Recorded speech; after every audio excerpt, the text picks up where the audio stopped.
बिस्मिल्लाहिर्रहमानिर्रहीम। अस्सलाम वालेकुम my dearest viewers, welcome back to Rubina Jaan's channel. जैसे कि आपको पता है कि आज मैं आप लोगों के लिए एक न्यू वीडियो लेकर आई हूँ जिसमें हम आज हमारा केमिस्ट्री क्लास 10th का लेक्चर नंबर 2 है। आपको पता है कि मैंने लास्ट वीडियो के अंदर जो लेक्चर नंबर 1 दिया था वो हम लोगों ने केमिस्ट्री के चैप्टर नंबर 1 केमिकल इक्विलिब्रियम, उसके अंदर मैंने आप लोगों को इक्विलिब्रियम कांस्टेंट एक्सप्रेशन निकालना सिखाया था। आज मैं आप लोगों को अपने लेक्चर नंबर 2 के अंदर इक्विलिब्रियम कांस्टेंट एक्सप्रेशन की वैल्यू फाइंड करना सिखाऊंगी, जो कि मोस्ट इंपॉर्टेंट आपको नज़र आ रहा है। सबसे पहले मैं आप लोगों को बुक की जो सॉल्व्ड एग्जाम्पल है वो समझाऊंगी अच्छे तरीके से। तो आज हम करने जा रहे हैं पेज नंबर 8 पर न्यूमेरिकल नंबर 1। तो तमाम स्टूडेंट्स जो हैं अपनी अपनी बुक्स ओपन कर लें, ठीक है। कैलकुलेटर का यूज़ भी मैं आपको सिखाऊंगी और यूनिट भी साथ में निकालना बताऊंगी। तो सबसे पहले हम लोगों ने क्वेश्चंस जो हैं वो मैं रीड आउट करती हूँ और आप लोग देखें, सुने। Equilibrium occurs when nitrogen monoxide, ठीक है, ये नाइट्रोजन मोनोऑक्साइड जो है वो ऑक्सीजन गैस के साथ रिएक्ट कर रही है with oxygen gas to form nitrogen dioxide. तो नाइट्रोजन डाइऑक्साइड इसने बना लिया है, ठीक है।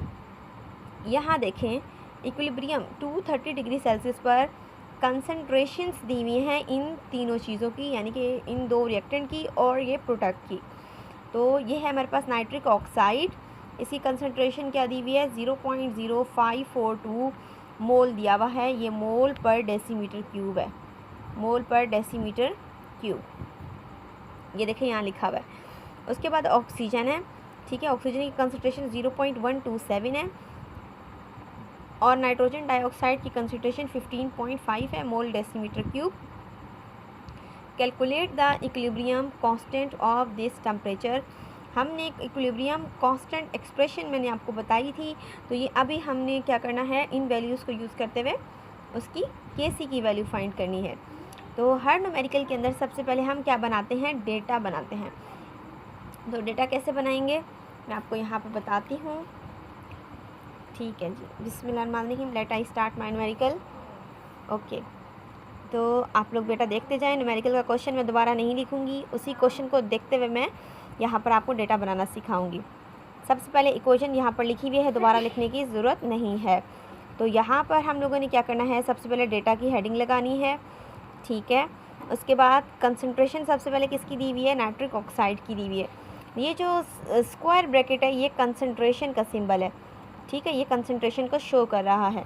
तो हम यहाँ पर लिखेंगे कंसंट्रेशन, ये शॉर्ट फॉर्म है, concentration of nitric oxide NO is equal to, आप चेक करें नाइट्रिक ऑक्साइड की कंसंट्रेशन क्या है, 0.0542। तो अब मैं यहाँ पर लिखूँगी 0.0542 मोल पर डेसीमीटर क्यूब। साथ साथ हमें यूनिट भी लिखने हैं ताकि हमें कोई परेशानी ना हो। उसके बाद कंसंट्रेशन किसकी दी हुई है, ऑक्सीजन की, 0.127। दोबारा से लिखेंगे कंसंट्रेशन ऑफ ऑक्सीजन 0.127 मोल पर डेसीमीटर क्यूब। प्रॉपरली यूनिट साथ मेंशन करते जाएं। उसके बाद है जी हमारे पास नाइट्रोजन डाइऑक्साइड की कंसंट्रेशन 15.5।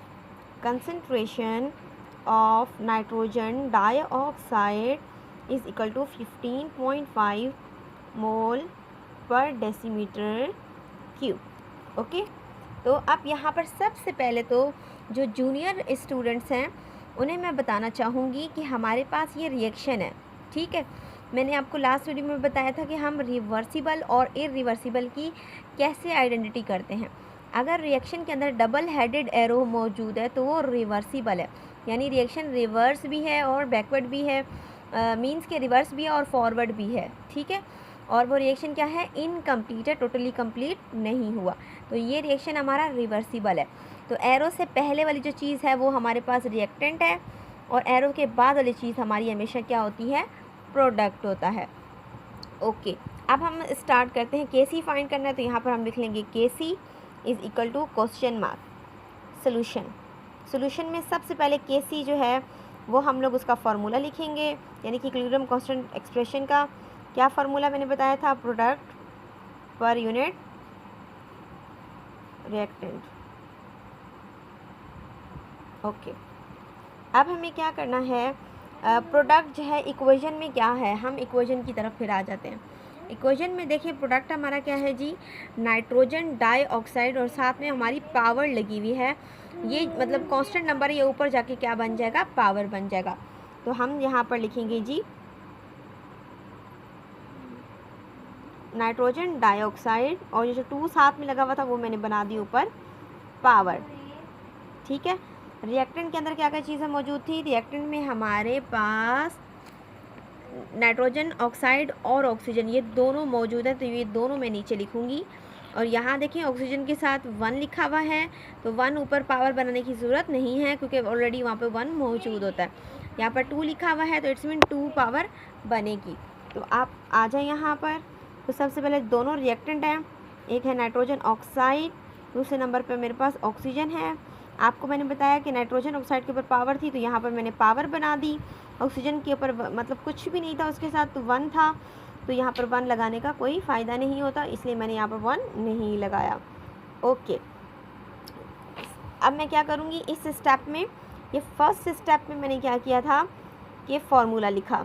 ठीक है, सेकंड स्टेप में मैंने क्या कर दिया कि प्रोडक्ट की जगह पर प्रोडक्ट लिखा, रिएक्टेंट की जगह पर मैंने रिएक्टेंट पुट कर दिया।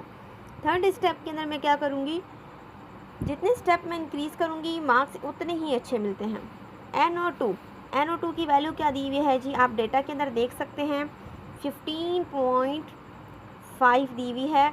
अब मैं साथ साथ यूनिट भी लिखूँगी। एक कंसंट्रेशन का यूनिट क्या होता है, मोल पर dm³ और ऊपर मैं लगा लूँगी जी पावर का साइन, ताकि हमें लास्ट यूनिट मेंशन करने में प्रॉब्लम ना हो।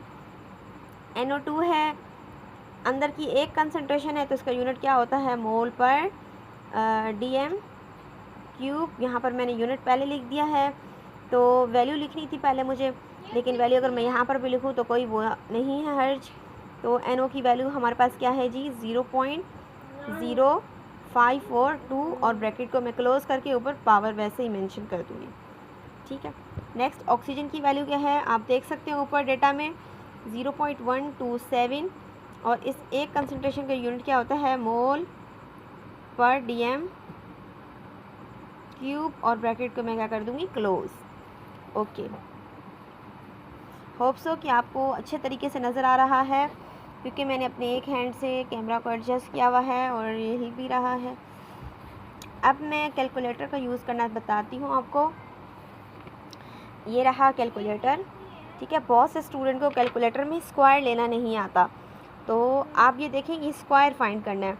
तो 15.5 सबसे पहले मैं लिखूँगी यहाँ पर, बिस्मिल्लाहिर्रहमानिर्रहीम ऑन करेंगे, नज़र आ रहा होगा 15.5 लिखा मैंने। और यहाँ देखें यहाँ पर स्क्वायर है, तो स्क्वायर के लिए जो बटन मैंने यूज़ करना है वो x² लिखा हुआ है, तो इसको मैं क्या कर लूँगी, प्रेस करूँगी। देखिए मैंने x² प्रेस किया तो यहाँ पर स्क्वायर आ गया। अब मैं इक्वल का बटन यूज़ करूँगी। इक्वल का बटन यूज़ करने के बाद क्या आंसर आया है मेरे पास, 240.25 डिवाइडेड बाय। ठीक है, अब नीचे देखें और किसके ऊपर पहले, यानी कि जो हमारे पास कॉम्प्लेक्स वैल्यूज़ उन्हें सिंप्लीफाई करना है। अब मैं इन दोनों को पहले मल्टीप्लाई नहीं कर सकती क्योंकि इसे सिंप्लीफाई करना ज़रूरी है, क्योंकि ये स्क्वायर है। 0.0542 का भी इसी तरीके से हम स्क्वायर लेंगे। पहले इसको मैं क्या कर लूँगी, रिमूव कर दिया मैंने। वैल्यू क्या थी 0.0542 और ये रहा x² और फिर इक्वल प्रेस करेंगे। आंसर क्या है मेरे पास 0.00293 मल्टीप्लाई बाय ये वाला आंसर, ये देखें 0.127 एज इट इज़ आ जाएगा मेरे पास। ठीक है, यहाँ देखें। अब मैं क्या कर लूँगी, 240 का 240 नीचे एज इट इज़ लिख लूँगी 2। ठीक है, यहाँ देखें, यहाँ इसके ऊपर स्क्वायर था, इसकी मैंने यहाँ पे फ़िलहाल जगह छोड़ दी है। मैं आपको बताऊँगी कैसे आगे करना है यूनिट का काम।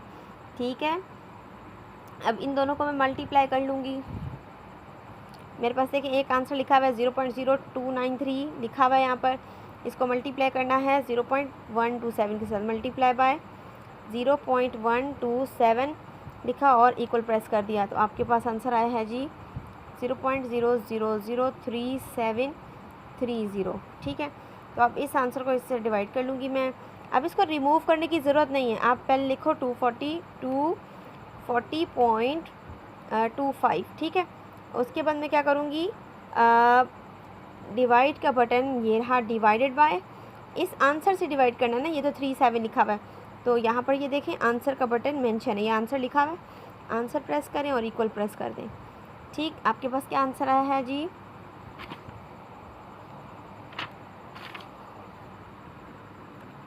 कैलकुलेटर में देखें 643,963.2, ठीक है। जितना आ रहा है ना आप इतना मतलब लिखेंगे जब तक पॉइंट नहीं आ जाता।